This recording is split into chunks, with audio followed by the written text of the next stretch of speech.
बारे में या भगत सिंह के बारे में किताबों में आपको देखने को मिलता है। लेकिन आज हम यहाँ पे जो आदिवासी जो लोग थे उनका जो हमारा देश आज़ाद हुआ था उसमें क्या योगदान रहा, तो उसके बारे में मैं थोड़ा सा बताना चाहूँगा आपको। तो जो भारत की जो फ्रीडम थी, जो आज़ादी थी, उसके अंदर जो आदिवासी के जो लोग थे, या फिर ये किसी तरह से कह सकते हैं कि आदिवासी जो सेनानी थे, उनका हमारे देश के आज़ाद होने में बहुत बड़ा योगदान था।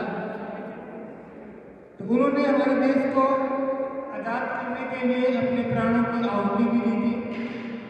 प्राणों की आहुति में उन्होंने अपनी जान की परवाह किए बिना अंग्रेजों के साथ लड़े। उनका मानना यह था कि हमारा देश हमारा है, जो अंग्रेज लोग हैं वो बाहर से आए हैं, जो यहाँ से भारत की जो संपत्ति है उसके ऊपर हमारा खुद का अधिकार है, उसको कोई नहीं छीन सकता। तो इसीलिए उन्होंने अंग्रेजों के साथ अच्छे से लड़के मुकाबला किया था। तो इसके अंदर अगर हम बात करते हैं तो पहला तो ये हो गया कि जो आपके आदिवासी सेनानी थे उन्होंने भारत को अंग्रेजों से आज़ाद करवाने में अपनी भूमिका निभाई। उसके अलावा उनके जो खुद के अधिकार थे, हित थे, जैसे आज के टाइम अगर हम बात करते हैं फंडामेंटल राइट्स की बात करते हैं, तो उस टाइम लोग इसके बारे में नहीं जानते थे, लेकिन फिर भी उनके कुछ राइट्स थे, अधिकार थे। तो आदिवासी कुछ ऐसे सेनानी रहे हैं जिन्होंने कहीं न कहीं अपने हित के लिए अंग्रेजों के साथ मुकाबला किया और उनके जो कहीं न कहीं जो अधिकार थे उनके ऊपर अपना अधिकार जमाए रखने में उन्होंने अपना बड़ा योगदान निभाया है।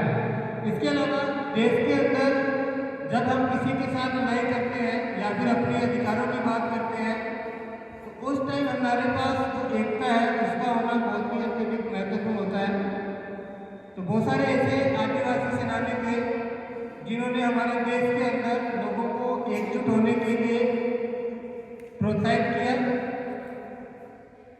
इसके अंदर अगर हम बात करते हैं बिरसा मुंडा जैसे है एग्जाम्पल के तौर पे, तो उन्होंने अंग्रेजों के खिलाफ विद्रोह किया था और इसके अलावा आदिवासियों के जो अधिकार थे उनके लिए भी उन्होंने लड़ाई लड़ी थी।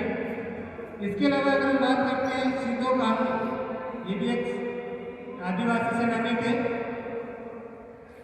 तो उन्होंने जो संथाल विद्रोह के नाम से था उसका नेतृत्व किया था और उन्होंने भी आदिवासियों के अधिकारों के लिए लड़ाई लड़ी थी। इसके अलावा अगर महिलाओं की अगर हम बात करते हैं तो रानी गाईदिन्यू, इन्होंने भी एक नागा विद्रोह था, वहाँ पर इन्होंने उसका नेतृत्व किया और आदिवासियों के जो अधिकार थे उसके लिए उन्होंने लड़ाई लड़ी थी। और आज भी अगर हम देखते हैं कि आदिवासी स्वतंत्रता सेनानियों की जो विरासत है, आज भी अगर हम वो देखने के लिए जाते हैं तो जैसे ही हमारे सामने वो चीज़ें आती है तो हमें कहने के कुछ ना कुछ एक नए मोटिवेशन के तौर पे, प्रेरणा के तौर पे वो कहने के हमें देती है। तो आपको उनका जाके सर्वे करना चाहिए जब भी आपको मौका मिले।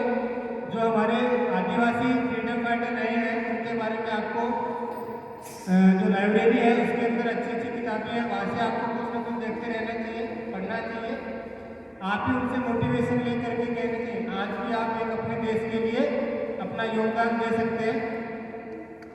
ओके, तो अभी मैं क्लास 9th का है ना लिखता, 7th क्लास की लिखता को यहाँ पे बताना चाहूँगा, क्योंकि आपके सामने बताना चाहती है।